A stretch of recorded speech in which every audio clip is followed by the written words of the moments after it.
दोस्तों नमस्ते। लोग अक्सर मुझे सवाल पूछते हैं, क्या सुशील तुम्हें डर नहीं लगता? इतनी बेबाक बातें कर लेते हो, खुला खुला बोल देते हो, क्या डर नहीं लगता? डर किस बात का? डर इस बात का कि कहीं कोई ट्रक अपने बच्चे को न उड़ा दे। डर इस बात का कि कहीं कोई अपनी बीवी के साथ कोई हरकत न कर दे। जहां पिता के गले को चाकू लगाकर सूरा लगाकर लूटा जाता है, वहां डर तो लगना ही चाहिए। ये लोग बोल भी देते हैं। कुछ लोग बोलते हैं, डरो मत, हम आपके साथ हैं। पर एक सवाल होता है, क्या डर नहीं लगता? इतना सा भी डर नहीं लगता? दोस्तों, डर इतना सा, इतना बड़ा सा या इतना बड़ा सा नहीं होता है। डर डर होता है। डर का कोई परिमाण नहीं होता है। डर लीटर में नहीं मिलता, डर किलो में नहीं मिलता, डर ऊंचाई से नापा नहीं जाता, डर की गहराई नहीं होती। डर डर होता है जो आपको गहराई में ले जाता है, अनंत गहराई में ले जाता है। हां, मुझे भी डर लगता है। डर इस बात का लगता है कि अगर मैं न बोलूं, मेरे जैसे कुछ लोग न बोले, तो क्या सच सामने आएगा? डर इस बात का लगता है कि दुनिया में जितने अच्छे आदमी हैं, उनके अच्छे कामों को अगर मैं सपोर्ट न करूं, तो कहीं उनका काम फीका न पड़ जाए। राम का सेतु बन रहा था, हर कोई बंदर अपना अपना काम कर रहा था, हर कोई प्राणी मनुष्य अपना काम कर रहा था, और एक छोटा सा तुच्छ प्राणी अपने सर पर, अपने पूरे बदन पर रेती लगाकर उस पर डाल देता था। बस यही काम मैं कर रहा हूं। जैसे उस खारू भाई को, गिरगिट को डर नहीं लगा, जैसे उसको डर नहीं लगा कि हम समुंदर में डूब जाएंगे, क्योंकि डर के आगे जीत थी, उसे पता था। राम काज करीबे को आतुर थी वो, इसलिए वो काम कर रही थी। दोस्तों, डर लगता है कहीं यह अच्छाई खत्म न हो जाए इसका, इसीलिए कुछ बातें आपके सामने प्रस्तुत करने के लिए आ गया हूं। दोस्तों, शरद पवार के बारे में जब भी मैं बोलूं तो डर लोग बढ़ा देते हैं। शरद पवार जैसा महाराष्ट्र का सबसे बड़ा नेता सबसे बड़ा क्यों बना, यही एक सवाल सबके मन में आता है, और उन्हीं सवालों के जवाब मैं ढूंढने की कोशिश करता हूं। शरद पवार के बहुत ही करीबी रह चुके सोलापुर जिले के एक परिवार के सदस्य को मैंने पूछा था कि इतना आप उनके आगे विवश क्यों हो जाते हैं, तो उन्होंने जो जवाब दिया था वो जवाब बड़ा महत्वपूर्ण है। उन्होंने कहा था कि सहकारिता शरद पवार का सबसे बड़ा पावर है, और वही पावर वो इस्तेमाल करते हैं। सहकारिता क्षेत्र का नाम आए तो आजकल लोग सिर्फ शरद पवार का नाम लेकर कहते हैं कि इन्होंने सहकारिता को बढ़ाया। मैं आपको बता दूं, महाराष्ट्र में सहकारिता को पनपने वाले, बढ़ाने वाले, सींचने वाले कौन कौन है? धनंजय गाडगीळ नाम के सबसे बड़े नेता थे सहकारिता के, जिन्होंने सहकार क्षेत्र को खड़ा किया। धनंजय राव गाडगीळ के नाम से वो जाने जाते हैं। वैकुंठ भाई मेहता थे तो गुजराती, लेकिन महाराष्ट्र में जन्मे बढ़े पले। वैकुंठ भाई मेहता ने इस सहकारिता क्षेत्र को बढ़ाया है। देखिए, धनंजय राव गाडगीळ जैसा एक ब्राह्मण, वैकुंठ भाई मेहता जैसा एक गुजराती जो महाराष्ट्र से नहीं है, महाराष्ट्र की मिट्टी से जन्मे पद्मश्री विखे पाटिल, जिन्होंने इस क्षेत्र को सबसे बड़ा दर्जा दिया, ओहदा दिया, और महाराष्ट्र के एक पूर्व मुख्यमंत्री स्वर्गीय वसंत दादा पाटिल, इन्होंने इस क्षेत्र को अच्छा प्रदान कर दिया। मतलब धनंजय राव गाडगीळ, वैकुंठ भाई मेहता, पद्मश्री विखे पाटिल और वसंत दादा पाटिल, इन लोगों की वजह से इस क्षेत्र को जो भी आज दर्जा मिला है, ये उन्हीं की बदौलत है, ना कि शरद पवार की बदौलत। शरद पवार ने क्या किया है? लोग अक्सर सवाल मुझे पूछते हैं कि जो शरद पवार कर सके वो अन्य पार्टियों के नेता क्यों नहीं कर पाए? यही एक सवाल होता है, और इस सवाल के जवाब में लोग चुप हो जाते हैं। सच है, क्यों नहीं बीजेपी अपने सहकारिता का क्षेत्र खड़ा कर पाई?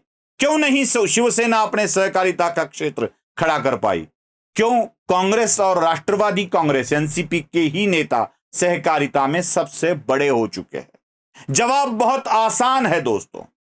इस सहकारिता को समझने के लिए, शुगर फैक्ट्रीज हो या सहकार संघ हो या और कोई हो, इसको समझने के लिए इसकी संरचना को समझना जरूरी है।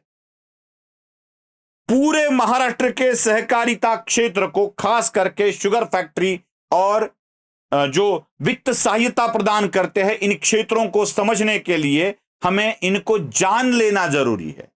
महाराष्ट्र के सहकारिता क्षेत्र में शुगर फैक्ट्रीज, सूत गिरनी या अन्य कोई भी चीजें हो, इनको बड़ा करने वाली 3 संस्थाएं राज्य में हैं। एक है महाराष्ट्र राज्य सहकारी बैंक, जो सारे बैंकों का माना जाता है कि सबसे बड़ा स्थल है। मैं इस बैंक की विशेषताएं आपको आंकड़ों में दिखाता हूं। 200 शुगर फैक्ट्रीज, 31 जिला मध्यवर्ती सहकारी बैंक, 85 सूत गिरनी, 576 नागरी बैंक, 36 दूध संघ और साथ ही साथ 21,000 गांवों की भिन्न भिन्न सोसाइटी। यह है इस बैंक का बलस्थान। मतलब समूचे महाराष्ट्र के, ग्रामीण महाराष्ट्र का अर्थकारण अगर किसके हाथ में है तो महाराष्ट्र राज्य सहकारी बैंक के हाथ में है। अब यह बैंक के ऊपर कब्जा किसका है? कौन है इस बैंक का कर्ता धर्ता? तो शरद पवार का नाम ही सामने आ जाता है। उन्हीं के लोग, उन्हीं की पार्टी के लोग, उन्हीं को मानने वाले लोग इस बैंक पर कब्जा जमाए हुए। मतलब सहकारिता को वित्त सहायता करने वाले संस्था पर शरद पवार का कब्जा है। 2, शुगर फैक्ट्रीज को जिस चीज की जरूरत होती है उसका अपेक्स संघ है महाराष्ट्र राज्य सहकारी साकर कारखाना महासंघ, जिसे बोला जाता है। इस संघ पर कब्जा किसका है? मतलब शुगर फैक्ट्रीज बने तो कैसे बने, कहां बने, क्या नियम होने चाहिए, क्या प्रॉब्लम्स है, किसको आवश्यकता है, यह सारी चीजें देखने वाला यह महासंघ शरद पवार के कब्जे में ही है। और तीसरी एक संस्था है जो बड़ी महत्वपूर्ण है, जिसको वसंत दादा शुगर इंस्टीट्यूट बोला जाता है। मैंने पहले जिक्र किया था, वसंत दादा पाटिल, इनके नाम पर बनाई गई यह संस्था है जहां पे R&D होता है, रिसर्च एंड डेवलपमेंट स्कीम बनाए जाते हैं। मतलब कौन सी प्रजाति के गन्ने को लेना चाहिए, किस तरह के खतों का, औषधियों का प्रयोग करना चाहिए, इस पर R&D होता है। और वसंत दादा पाटिल के बाद 80 में शरद पवार जब महाराष्ट्र के मुख्यमंत्री बने, तब से लेकर इसके संविधान में ही बदल किया गया और शरद पवार जिंदगी भर इसके अध्यक्ष बने हुए। मतलब सहकारिता क्षेत्र को बड़ा करने वाले हर एक संस्था के ऊपर शरद पवार का ही कब्जा है। तो कौन और कैसे खड़ा कर पाएगा सहकारिता क्षेत्र को? कोई नहीं कर पाएगा। जिसको भी कुछ बड़ा होना है उसको शरद पवार के पैरों तले झुकना ही पड़ता है। शरद पवार जो कहे उसको हां बोलना ही पड़ता है। कोई अन्य नेता शरद पवार से बगावत कर अपनी शुगर फैक्ट्री नहीं खड़ी कर सकता, क्योंकि अगर वो प्रयत्न करता ही है तो उसको खत्म किया जाता है। शर्त यह होती है कि एक तो हमारे साथ जुड़ जाओ, नहीं तो खत्म हो जाओ। सीधा है। जब शरद पवार 78 से लेकर 80 तक महाराष्ट्र के मुख्यमंत्री रहे, पुलोद के वक्त, उसी वक्त ये सारे बदलाव होना शुरू हो गया था। उसी वक्त होना शुरू हो गया। न जाने कितनी कमेटियां आई, कितनी कमेटियां चली गई, उसका मराठी में विस्तार से मैं वीडियो बना रहा हूं। लेकिन यहां पर ही बताने की कोशिश ये कर रहा हूं कि क्यों शरद पवार ये नहीं कर पा रहे हैं। जब भी शरद पवार सत्ता में आते हैं तो अपने ही लोगों को आगे कर कुछ कमेटियां बनाकर उसके अहवाल लेकर वो सारी बातें दुनिया के सामने रख देते हैं और उन्हीं के अनुसार वो कर लेते हैं। बड़े अच्छा तरीका होता है, लोकतंत्र भी दिखाना हो जाता है, कमेटी का चुनाव भी हो जाता है, सारी चीजें से मिलजुल कर बनाई जाती है और जिसके जरिए शरद पवार अपना कब्जा इन पर जमा लेते हैं। अब जितने भी शुगर फैक्ट्रियां हैं वो चलती थी तो अच्छा था, लेकिन ये धीरे धीरे चलना कम कैसे हो गई, किसकी बंद हो गई, ये भी जान लेना जरूरी है। मतलब जितने भी शुगर फैक्ट्रियां बेची गई है वो किनकी थी, क्यों बेची गई, देखिए, शरद पवार के नेतृत्व वाली शुगर फैक्ट्रियों में ऐसा नहीं हुआ है। मैं आपको बताता हूं। अगर आप जळगांव डिस्ट्रिक्ट में जाते हैं तो भूतपूर्व राष्ट्रपति प्रतिभा ताई पाटिल ने बनाया हुआ शुगर फैक्ट्री का बेड़ा गर्क हो गया, 2-3 साल में गर्क हो गया। क्यों? अगर आप मराठवाड़ा में जाते हैं तो आपको दिखेगा कि जो सत्ता में आए उनकी फैक्ट्रियां चलने लगी, लेकिन शिवराज पाटिल चाकुरकर द्वारा स्थापित जय जवान जय किसान सहकारी साकर कारखाना की वाट लग गई। क्यों? शरद पवार के साथ न जाने वाले भूतपूर्व मुख्यमंत्री शिवाजीराव पाटिल निलंगेकर के शुगर फैक्ट्री की वाट लग गई। उन्हीं की क्यों? वसंतदादा पाटिल की पत्नी शालिनीताई पाटिल की शुगर फैक्ट्री जो जरांडेश्वर के नाम से जानी जाती है, जिसका किस्सा हम सब जानते हैं, उसका ही क्यों बर्बाद होना तय था? क्यों महाराष्ट्र के औरंगाबाद जिले के कन्नड़ में जो एक अच्छे व्यक्ति ने उस फैक्ट्री की स्थापना की थी, जाधव नाम के, क्यों उसकी फैक्ट्री को ही बर्बाद होना पड़ा? क्यों? सूर्यकांता पाटिल की फैक्ट्री क्यों बंद हो गई? क्यों गुंटूरकर की ही फैक्ट्री गुंटूरकर को ही बेची गई? अब अलग मोड़ पर आ गया हूं मैं। जब कोई एनसीपी नेता की फैक्ट्री बंद होती है तो उसी का मालिकाना हक उसकी प्राइवेट कंपनी पर चला जाता है और शरद पवार को न मानने वाली की फैक्ट्रियां बंद हो जाती है।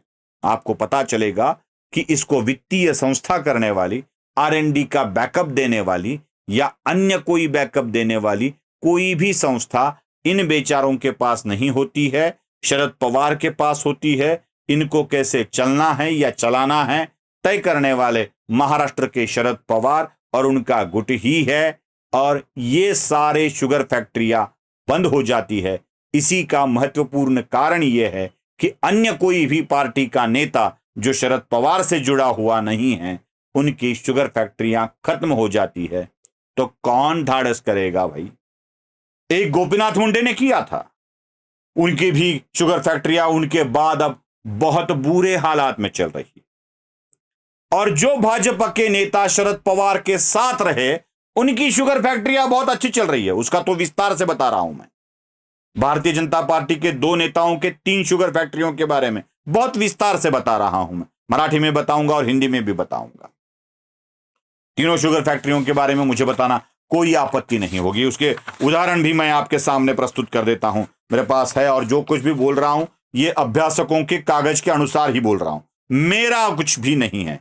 अन्ना हजारे ने इसके खिलाफ लड़ाई छेड़ दी है और माणिकराव जाधव जो शुगर फैक्ट्री के भ्रष्टाचार को जानने वाले नेता है, उन्हीं के द्वारा किए गए अभ्यास के ऊपर मैं बात कर रहा हूं। दोस्तों, एक नेता है जिन्होंने बीजेपी की, जिन्होंने 2 शुगर फैक्ट्रियां अपने कब्जे में कर ली है। एक है वैनगंगा सहकारी साकर कारखाना भंडारा का, और दूसरा है महात्मा सहकारी साकर कारखाना, और एक है मुक्ताई सहकारी साकर कारखाना भी एक है। उसके ऊपर विस्तार से हम बात करेंगे।